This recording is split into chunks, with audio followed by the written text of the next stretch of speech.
नमस्कार दोस्तों, मैं आपका अपने चैनल एचवीएस स्टडीज़ में स्वागत करता हूं। इस वीडियो में आपके लिए रेलवे एनटीपीसी सीबीडी 2 के लिए मोस्ट इम्पॉर्टेंट क्वेश्चन की सीरीज़ स्टार्ट कर दी है, जिसमें हम हर क्वेश्चन को डिटेल में पढ़ेंगे, प्लस जितनी भी एक्स्ट्रा इन्फॉर्मेशन है आपको देता हुआ यहाँ पर चलूँगा। ये सारे क्वेश्चन मोस्ट इम्पॉर्टेंट है आपके रेलवे एनटीपीसी सीबीडी 2 के लिए। मेनली मैं इनको उसी के पर्सपेक्टिव से बना रहा हूं, और भी दूसरे जो रेलवेज़ के एग्ज़ाम में उसके लिए भी मोस्ट इम्पॉर्टेंट है, लेकिन सीबीडी 2 के को देखते हुए मैं बेहतर क्वेश्चन बनाने की कोशिश कर रहा हूं। आपसे अनुरोध है, वीडियो को पूरा देखिएगा और सारे क्वेश्चंस की इन्फॉर्मेशन लेते चलिएगा, और जो क्वेश्चन बीच में आपसे पूछूं तो उसमें पार्टिसिपेट करिएगा, जिससे आपको बेनिफिट रिजल्ट्स मिल सके। वीडियो पहली बार देख रहे हो अगर आप इस चैनल की, तो वीडियो को लाइक ज़रूर कर दीजिएगा। अगर अच्छी लगे चैनल को सब्सक्राइब कर दीजिएगा, जिससे कि आने वाली वीडियो की इन्फॉर्मेशन भी आपको आसानी से मिल जाए। चलिए स्टार्ट करते हैं। जितना स्कोर बने, आपसे रिक्वेस्ट है कमेंट बॉक्स में ज़रूर टाइप कीजिएगा, जिससे कि प्रोत्साहन हमारा इंक्रीज़ होता है। जैसे पहला क्वेश्चन है, बहुत ईजी क्वेश्चन से स्टार्ट किया है। Which of the following symbiotic association form a lichen. आप सभी जानते होंगे लाइकन जो कि दो हमारी ग्रुप्स हैं, स्पीसीज़ हैं, उनके मिक्सचर से बनता है। कौन कौन सी? तो एल्गी और फंगी। जब एल्गी और फंगी मिलकर एक जगह पर रहते हैं तो इस पूरे सिम्बायोटिक एसोसिएशन को कहते हैं ये कि लाइकन फॉर्म हुआ है। लाइकन एनवायरनमेंट में पॉल्यूशन को भी डिटेक्ट करने का एक माध्यम बन जाता है। एल्गी जो कि नॉर्मली प्लांट के ग्रुप में आता है, और फंगी जो अलग एक अपना ग्रुप रखता है। R.H. वाइटेकर के द्वारा ये एक्सप्लेन किया गया है। आपको बता दूं, ए ऑप्शन यहाँ पर बिल्कुल सही हो जाएगा। आगे बात करें, अगला क्वेश्चन है, the headquarters of which one of the following organization is not in Geneva. आपको पता होगा हमारे अधिकतर का मतलब बहुत बड़ी बड़ी ऑर्गेनाइजेशन के जो हेडक्वार्टर्स जिनेवा में है, तो इनमें से 3 ऑर्गेनाइजेशन के हेडक्वार्टर जिनेवा में है, एक का नहीं है, तो कौन सा है इनमें से? तो आपको बता दूं, WTO वर्ल्ड ट्रेड ऑर्गेनाइजेशन का हेडक्वार्टर जिनेवा में है, वर्ल्ड हेल्थ ऑर्गेनाइजेशन का हेडक्वार्टर भी जिनेवा में है, और वर्ल्ड मेट्रोलॉजिकल ऑर्गेनाइजेशन का भी हेडक्वार्टर जिनेवा में है। तो बच गया ए ऑप्शन। ए ऑप्शन है फूड एंड एग्रीकल्चर ऑर्गेनाइजेशन। इसका हेडक्वार्टर जिनेवा में नहीं है, इसका हेडक्वार्टर है रोम, इटली में, और इसको फॉर्म किया गया था 1945 में। 1948 में फॉर्म किया गया था। इंटरनेशनल क्या कहते हैं, वर्ल्ड हेल्थ ऑर्गेनाइजेशन, इसको बनाया गया था 1948 में। आपको ध्यान रखना है, ये आपसे पूछा जा सकता है। वर्ल्ड ट्रेड ऑर्गेनाइजेशन को बनाया गया था 1995 में। और वर्ल्ड मेट्रोलॉजिकल ऑर्गेनाइजेशन की बात करें तो इसको बनाया गया था आई थिंक 1951 में। 1951 में वर्ल्ड मेट्रोलॉजिकल ऑर्गेनाइजेशन को बनाया गया था। आगे बात करें, अगला क्वेश्चन है, which amendment act is referred as mini constitution. इनमें से किसको मिनी कॉन्स्टिट्यूशन भी कहा जाता है? बहुत आसान क्वेश्चन, लेकिन इसके आसपास की नॉलेज जब दूंगा तो आपको थोड़ा सा बेहतर फील होगा। जैसे आंसर हो जाएगा यहाँ पर C option. 42 constitution amendment act 1976 को कहा जाता है मिनी कॉन्स्टिट्यूशन। क्यों कहा जाता है? क्योंकि इसमें बहुत सारे चेंज किए गए। बहुत सारे चेंज में से कौन कौन से हैं, तो इम्पॉर्टेंट यहाँ पर मैंने आपको बता रखे हैं। जैसे कि प्रियम्बल में सोशलिस्ट, सेकुलर और इंटीग्रिटी को ऐड किया गया। 7th शेड्यूल में, जो कि आपको पता होगा, इसमें 3 हमारी कैटेगरीज़ हैं, स्टेट, यूनियन और हमारी जो कंकरेंट लिस्ट है। उन लिस्ट में क्या किया गया, स्टेट लिस्ट के कुछ सब्जेक्ट्स थे, उनको कंकरेंट लिस्ट में डाल दिया गया। कौन कौन से? Education, forest, weight and measurement, protection of wildlife and bird, और एडमिनिस्ट्रेशन ऑफ जस्टिस। ये जो 5 थे, इनको स्टेट से डाला गया, किसमें? कंकरेंट लिस्ट में।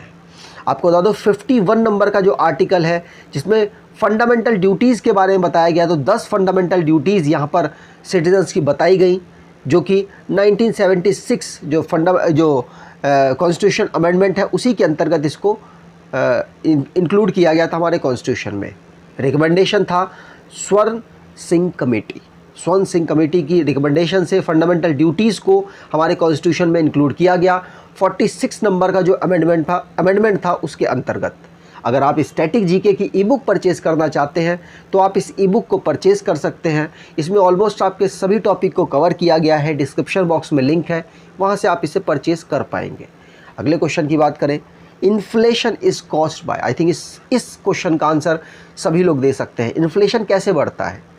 अगर आप सभी के पास पैसा आ जाए और साथ साथ आपका जो प्रोडक्शन है, मतलब कोई सामान है, मान लीजिए वीडियो गेम है, वीडियो गेम बनाने वाली जो कंपनी है वो स्लो बनाती है, तो सोचिए आप सबके बीच में कंपटीशन हो जाएगा और आप उस वीडियो गेम जो कि 200 रुपये का मिलता है, आप उसकी 400 रुपये कीमत दे सकते हैं, तो आप सबसे पहले ख़रीदने की कोशिश करेंगे।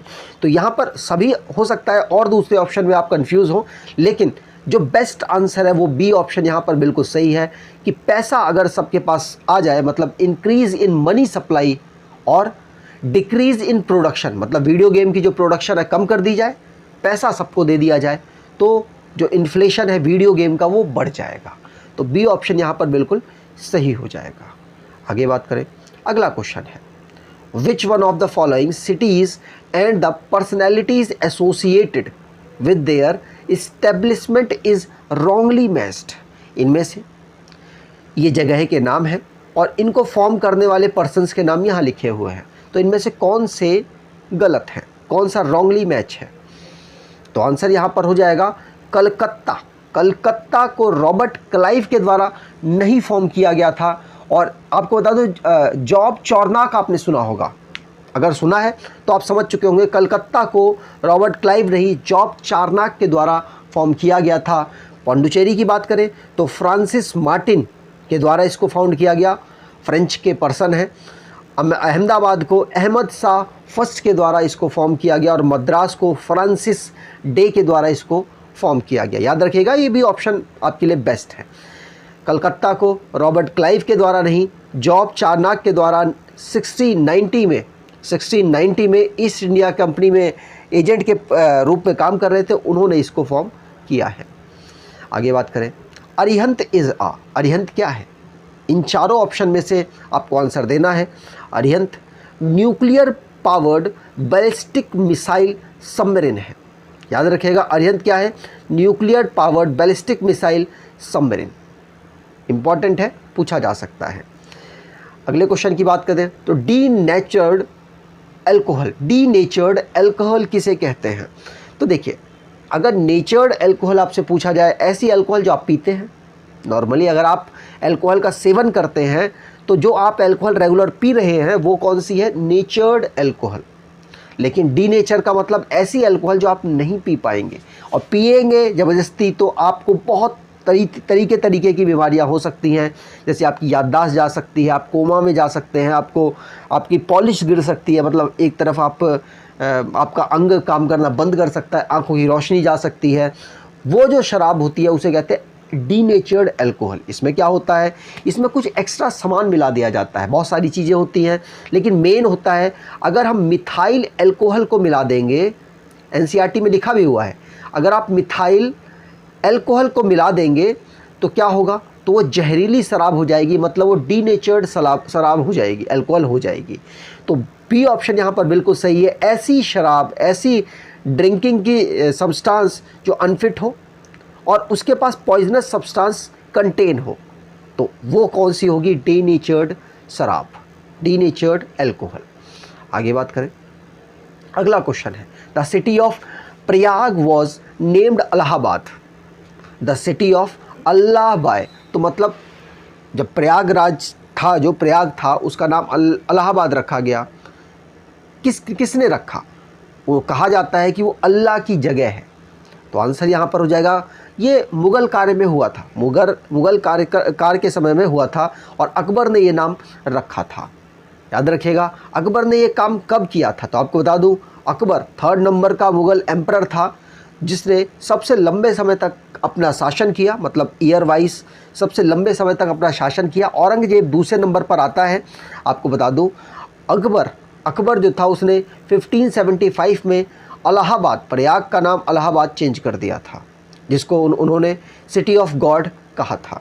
यहाँ पर कुंभ मेला भी होता है, 12 साल के अंतराल में ये मनाया जाता है, जहाँ पर गंगा यमुना सरस्वती तीनों रिवर्स का संगम होता है वहाँ पर।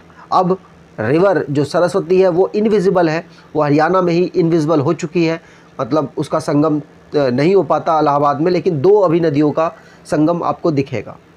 याद रखिएगा, संगम जो है इलाहाबाद आप समझते होंगे, अगर आप आधे से ज़्यादा लोग वहीं पे तैयारी करते हैं। तो जो ये है, ये अकबर के समय पर इसका नाम इलाहाबाद, क्योंकि अल्लाह की जगह इसको माना गया। आगे बात करें, chromosomes are made up of, answer यहाँ पर है क्रोमोसोम, एनसीईआरटी की लाइन है। डीएनए और प्रोटीन से फॉर्म होता है हमारा क्रोमोसोम। आगे बात करें, अगला क्वेश्चन है, while the computer executed, computer जब कोई एग्जीक्यूशन कर रहा है the program is held in, तो प्रोग्राम कहाँ पर काम करता है? सोचिए, आपका एग्जीक्यूशन अगर स्लो चल रहा है तो आप क्या कहेंगे कि मेरी रैम स्लो है, मतलब मेरी रैम कम है। तो यहाँ पर रैम आप समझ सकते हैं और लिंक भी कर सकते हैं, अगर कोई प्रोसेसिंग होती है तो रैम वहाँ पर हेल्प कर रहा होता है। अगर आपसे बूटिंग पूछा जाता कि कंप्यूटर में बूटिंग किसकी मदद से होता है, तो वो रोम की मदद से होता है। क्या? बूटिंग। जब आप कंप्यूटर बंद होता है उसको खोलते हैं तो वो क्या होता है? बूटिंग होता है ना, रीबूटिंग आपने सुना हो, तो वो किस में होता है? रोम की हेल्प से। और जब कोई भी प्रोग्राम एग्जीक्यूट होता है तो वो रैम में होता है। तो ए ऑप्शन यहाँ पर बिल्कुल सही हो जाएगा। और ये दोनों मेमोरी प्राइमरी मेमोरी है। कौन सी मेमोरी? प्राइमरी मेमोरी, ठीक। और नीचे की 2 जो है वो सेकेंडरी मेमोरी। अगले क्वेश्चन की बात करें, presidential form of government consist of the following, जो प्रेसिडेंशियल फॉर्म ऑफ गवर्नमेंट है वो कहाँ पर है? तो आपको बता दूँ वो कहाँ पर है, वो है रशिया और यूएसए में। रशिया और यूएसए में प्रेसिडेंशियल फॉर्म ऑफ गवर्नमेंट है, जो कि जहाँ पर प्रेसिडेंट का जो इलेक्शन सबसे पॉपुलर होता है। ए ऑप्शन बिल्कुल सही है। ओवरलैप नहीं होते हैं यहाँ पर, मतलब जो एग्जीक्यूटिव और लेजिस्लेचर है ये आपस में ओवरलैप नहीं होते हैं।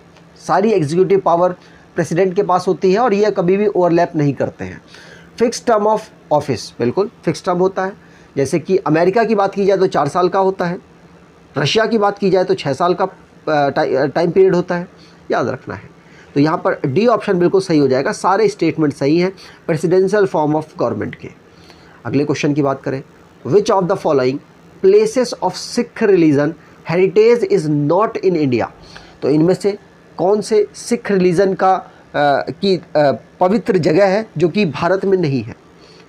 तो आंसर यहाँ पर हो जाएगा ननकाना साहिब। ननकाना साहिब जो पहले गुरु थे, सिख रिलीजन के पहले गुरु नानक देव जी, वो इसी जगह पर अपना जन्म लेते हैं, बर्थ करते हैं।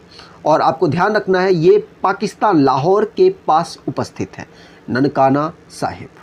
आगे बात करें, अगला क्वेश्चन है, the total population divided by available area, मतलब arable land area is referred to as, तो मतलब टोटल पॉपुलेशन है आपकी, एरिया से अगर आप उसको डिवाइड कर देते हैं तो वो क्या निकलेगा?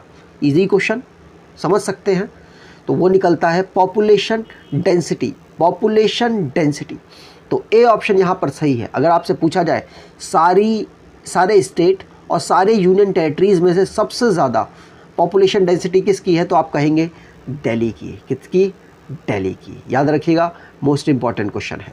अगले क्वेश्चन की बात करें, the danger signal are red while the eye is more sensitive to yellow because, मतलब जो डेंजर साइन है वो रेड होता है, लेकिन येलो हमारी आँख को काफ़ी ज़्यादा हमारी आँख काफ़ी ज़्यादा सेंसिटिव होती है येलो को लेकर। तो हम क्यों नहीं येलो को डेंजर लाइट मान लेते? क्यों? क्योंकि आंसर यहाँ पर होगा कि जो स्कैटरिंग है येलो लाइट की वो लेस होती है रेड लाइट से। ये स्टेटमेंट बिल्कुल थोड़ा सा डाउटफुल है। अगर अगला वाला स्टेटमेंट पढ़े, the wavelength of red light is more than, बिल्कुल ये सही स्टेटमेंट सबसे हो जाएगी। जो वेवलेंथ है रेड लाइट की सबसे ज़्यादा होती है। तो आपको बता दूं येलो लाइट की जो वेवलेंथ है वो रेड लाइट से कम होती है। आपको बता दूं सीक्वेंस क्या होता है, आपने विबग्योर सुना होगा। विबग्योर जो कि इंद्रधनुष का एक कलर पैटर्न है, तो इसकी सबसे कम वेवलेंथ, इसकी सबसे ज़्यादा वेवलेंथ, और येलो काफ़ी कम में आता है, रेड के कंपेयर में कम में आता है। तो सी ऑप्शन यहाँ पर बिल्कुल सबसे बढ़िया एक्सप्लेन करता है यहाँ पर, और सी ऑप्शन बिल्कुल सही हो जाएगा। यहाँ पर बताने की कोशिश की है स्कैटरिंग जो रेड लाइट में है वो काफ़ी काफ़ी कम है किससे, येलो कलर से, इसीलिए हमने इसको डेंजर लाइट में शो करा हुआ है। ठीक है, चलिए आगे बात करें।